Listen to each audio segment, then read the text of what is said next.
Welcome to Snoozecast, the podcast designed to help you fall asleep. Find us at snoozecast.com, and if you enjoy our show, please share us with a friend. This episode is brought to you by carafes of water. Tonight, we'll read the opening to the Stockbroker's Clerk, a story found in the Memoirs of Sherlock Holmes, written by Sir Arthur Conan Doyle and published in 1892. This story's plot is reminiscent of that in the Red-Headed League, which Snoozecast featured in September of 2019. It too involves an elaborate hoax designed to remove an inconvenient person from the scene for a while so that a crime can be committed.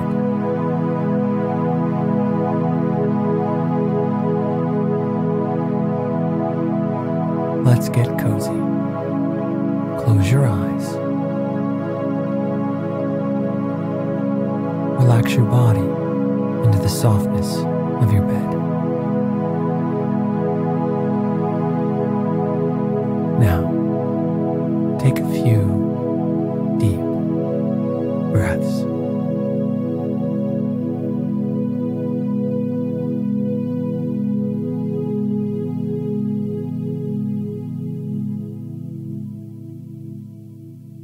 Shortly after my marriage, I had bought a connection in the Paddington district.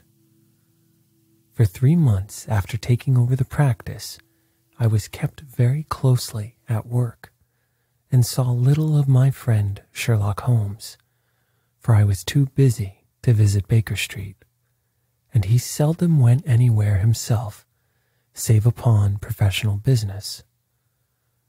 I was surprised, therefore, when one morning in June, as I sat reading the British Medical Journal after breakfast, I heard a ring at the bell, followed by the high, somewhat strident tones of my old companion's voice.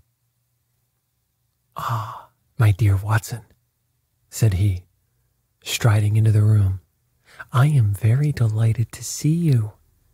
I trust that Mrs. Watson has entirely recovered from all the little excitements connected with our adventure of the Sign of Four." "Thank you, we're both very well," said I, shaking him warmly by the hand. "And I hope also," he continued, sitting down in the rocking chair, "that the cares of medical practice have not entirely obliterated the interest which you used to take in our little deductive problems." "On the contrary," I answered. "It was only last night that I was looking over my old notes and classifying some of our past results. I trust that you don't consider your collection closed." "Not at all. I should wish nothing better than to have some more of such experiences." "Today, for example?" "Yes, today, if you like." "And as far off as Birmingham?" "Certainly, if you wish it." "And the practice?" "I do my neighbor's when he goes. He is always ready to work off the debt." "Ha! Nothing could be better," said Holmes, leaning back in his chair and looking keenly at me from under his half-closed lids. "I perceive that you have been unwell lately. Summer colds are always a little trying." "I was confined to the house by a severe chill for 3 days last week. I thought, however, that I had cast off every trace of it." "So you have. You look remarkably robust." "How then did you know of it?" "My dear fellow, you know my methods." "You deduced it then?" "Certainly." "And from what?" "From your slippers." I glanced down at the new patent leathers which I was wearing. "How on earth," I began, but Holmes answered my question before it was asked. "Your slippers are new," he said. "You could not have had them more than a few weeks. The soles which you are at this moment presenting to me are slightly scorched. For a moment, I thought they might have got wet and been burned in drying. But near the instep, there is a small, circular wafer of paper with the shopman's hieroglyphics upon it. Damp would, of course, have removed this. You had then been sitting with your feet outstretched to the fire, which a man would hardly do even in so wet a June as this, if he were in his full health." Like all Holmes' reasoning, the thing seemed simplicity itself when it was once explained. He read the thought upon my features, and his smile had a tinge of bitterness. "I am afraid that I rather give myself away when I explain," said he. "Results without causes are much more impressive. You are ready to come to Birmingham, then?" "Certainly. What is the case?" "You shall hear it all in the train. My client is outside in a four-wheeler. Can you come at once?" "In an instant." I scribbled a note to my neighbor, rushed upstairs to explain the matter to my wife, and joined Holmes upon the doorstep. "Your neighbor is a doctor?" said he, nodding at the brass plate. "Yes.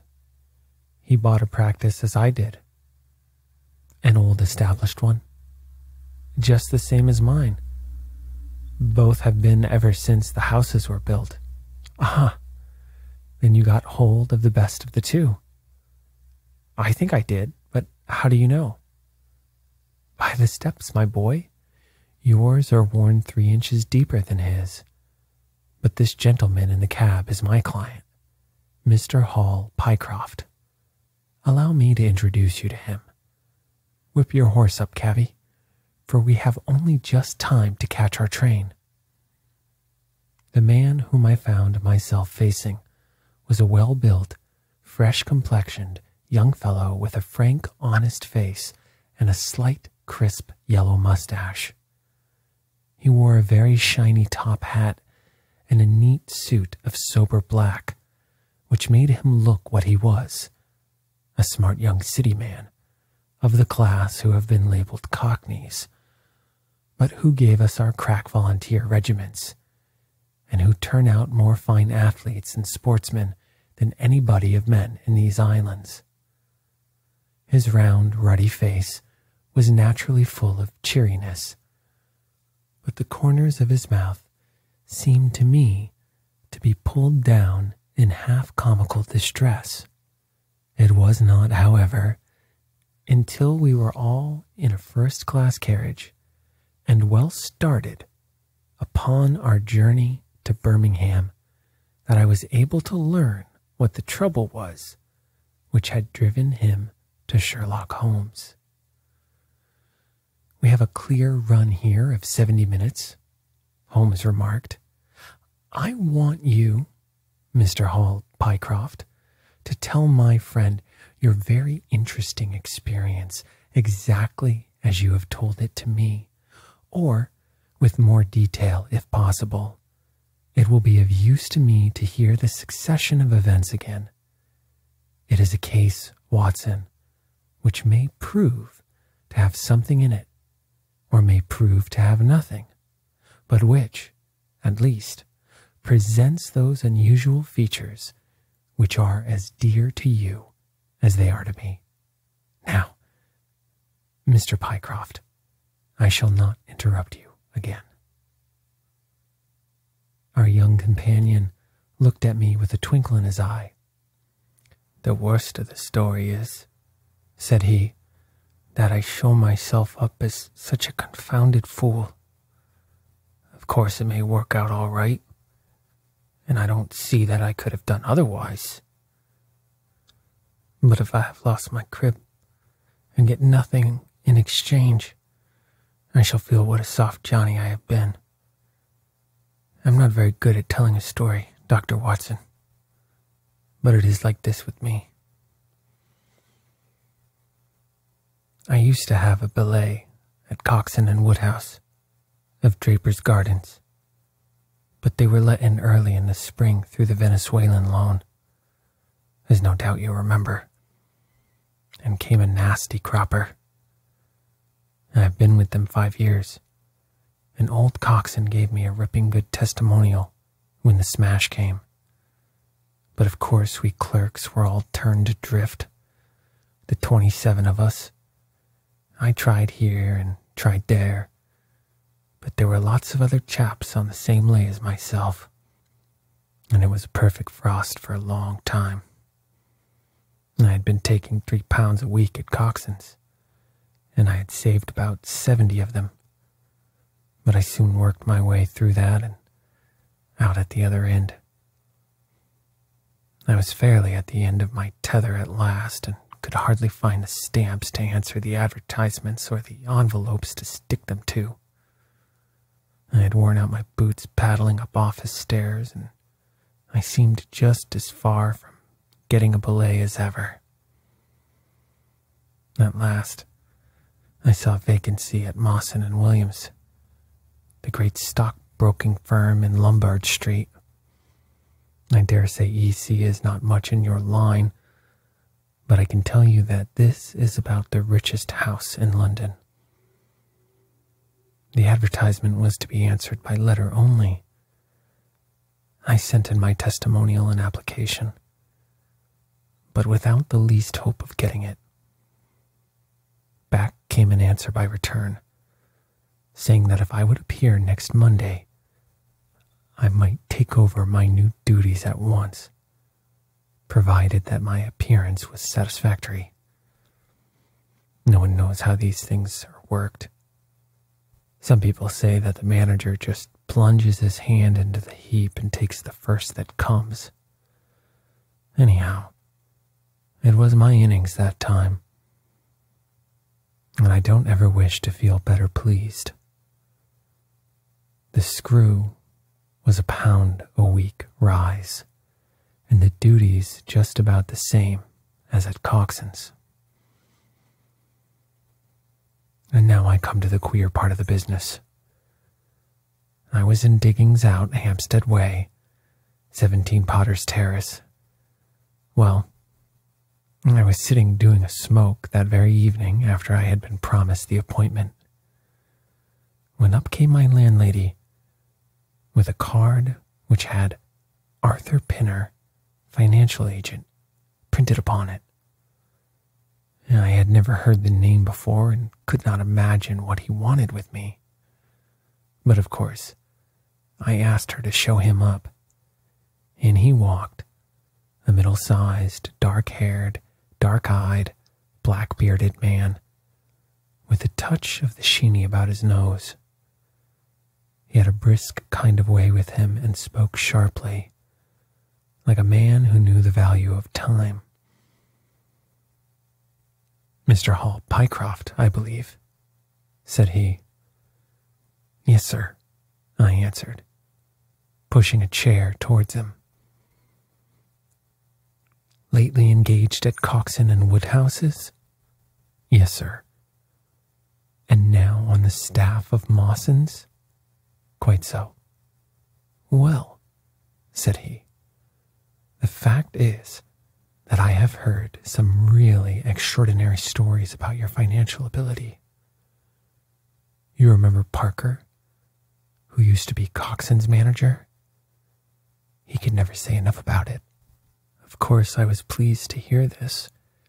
I had always been pretty sharp in the office, but I had never dreamed that I was talked about in the city in this fashion. "You have a good memory," said he. "Pretty fair," I answered modestly. "Have you kept in touch with the market while you have been out of work?"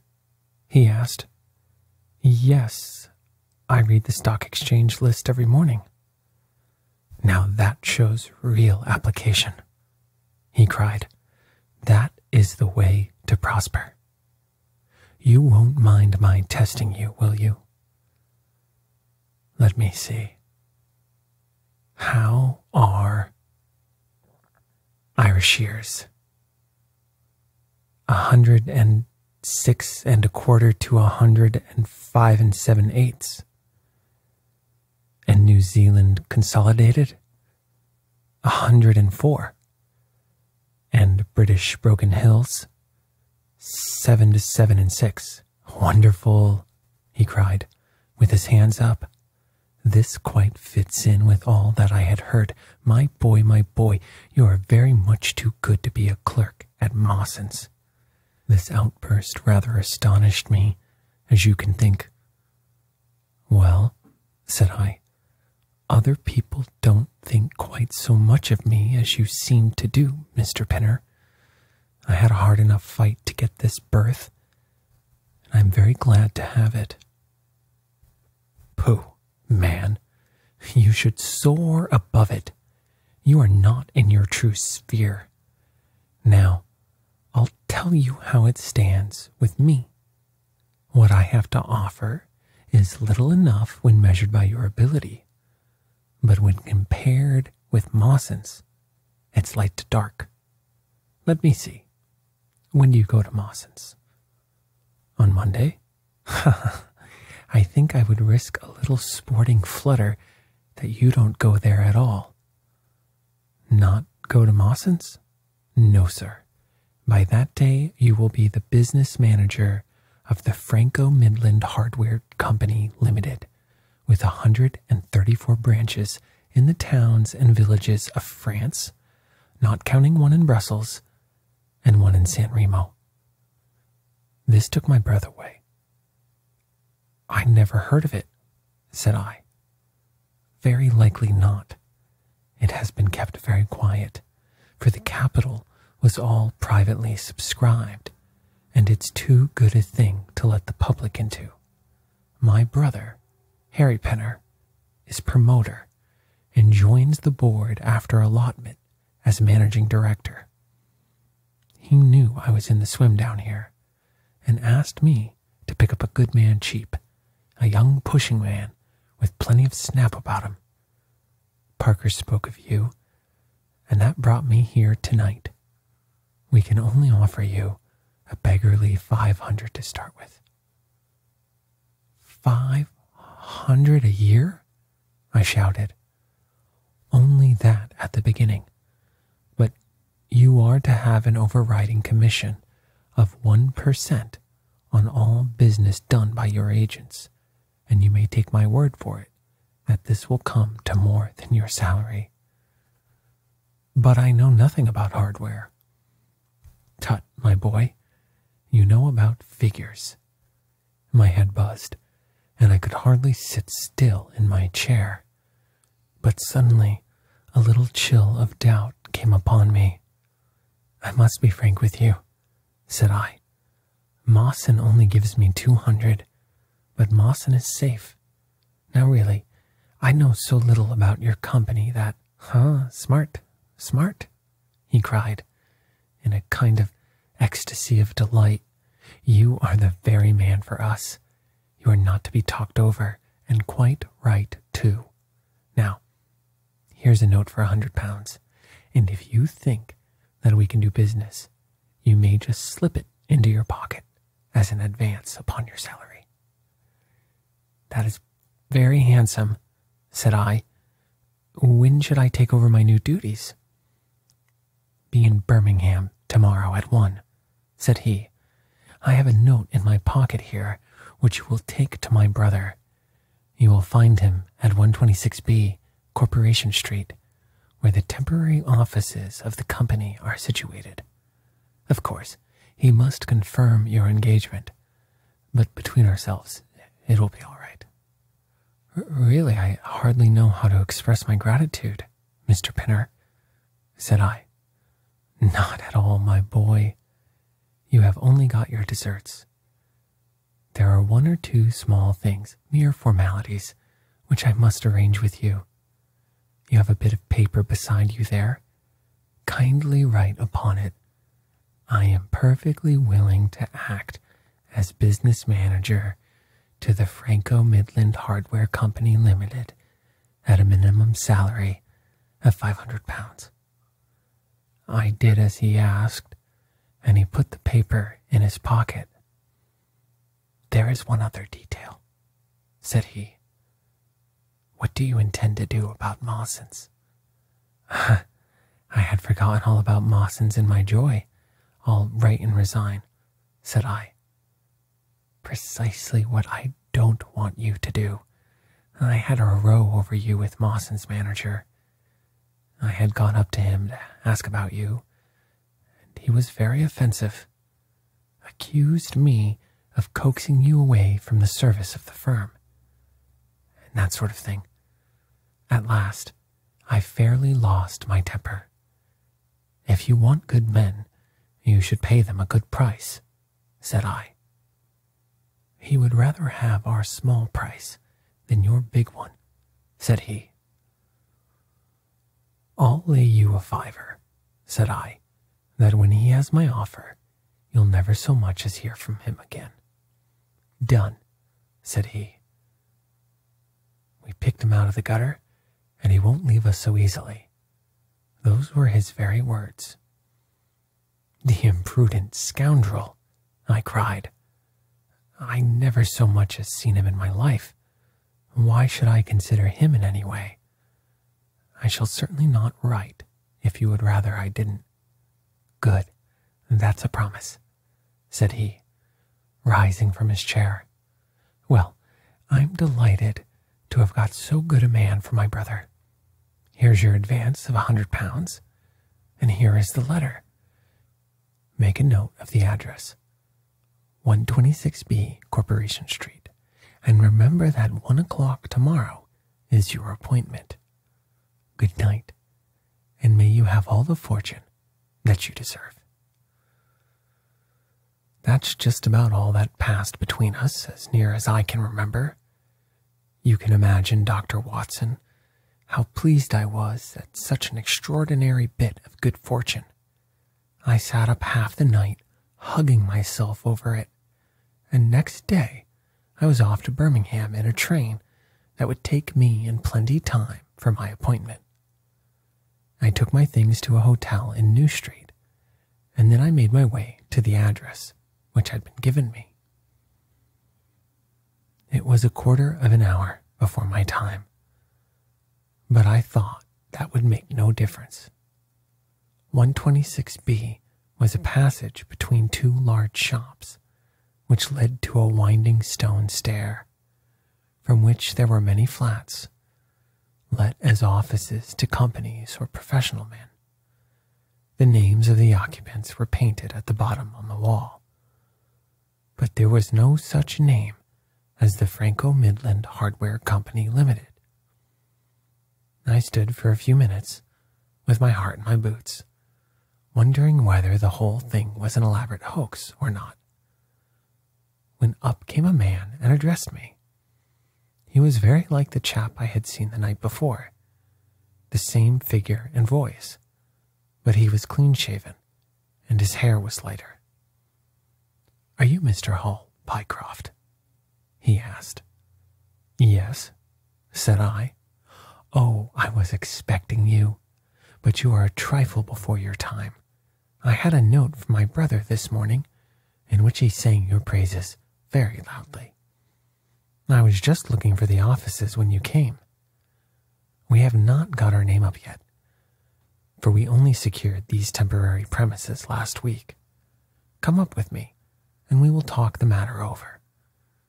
I followed him to the top of a very lofty stair, and there, right under the slates, were a couple of empty, dusty little rooms, uncarpeted and uncurtained, into which he led me. I had thought of a great office with shining tables and rows of clerks, such as I was used to, and I dare say I stared rather straight at the 2 deal chairs and 1 little table, which, with a ledger and a wastepaper basket, made up the whole furniture.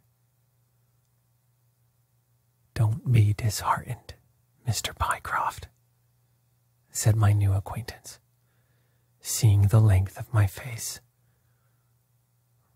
"Rome was not built in a day, and we have lots of money at our backs, though we don't cut much dash yet in offices. Pray sit down, and let me have your letter." I gave it to him, and he read it over very carefully. "You seem to have made a vast impression upon my brother Arthur," said he, "and I know that he is a pretty shrewd judge. He swears by London, you know, and I by Birmingham. But this time I shall follow his advice. Pray consider yourself definitely engaged." "What are my duties?" I asked. "You will eventually manage the great depot in Paris, which will pour a flood of English crockery into the shops of 134 agents in France. The purchase will be completed in a week, and meanwhile you will remain in Birmingham and make yourself useful." "How?" For answer, he took a big red book out of a drawer. "This is a directory of Paris," said he, "with the trades after the names of the people. I want you to take it home with you and to mark off all the hardware sellers with their addresses. It would be of the greatest use to me to have them."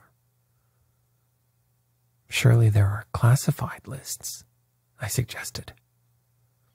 "Not reliable ones. Their system is different from ours. Stick at it, and let me have the lists by Monday at 12. Good day, Mr. Pycroft. If you continue to show zeal and intelligence, you will find the company a good master." I went back to the hotel with the big book under my arm, and with very conflicting feelings in my chest. On the one hand, I was definitely engaged and had £100 in my pocket. On the other, the look of the offices, the absence of name on the wall, and other of the points which would strike a businessman, had left a bad impression as to the position of my employers. However, come what might, I had my money, so I settled down to my task. All Sunday, I was kept hard at work, and yet by Monday, I had only got as far as H. I went round to my employer, found him in the same dismantled kind of room, and was told to keep at it until Wednesday, and then come again. On Wednesday, it was still unfinished, so I hammered away until Friday, that is, yesterday. Then I brought it round to Mr. Harry Pinner.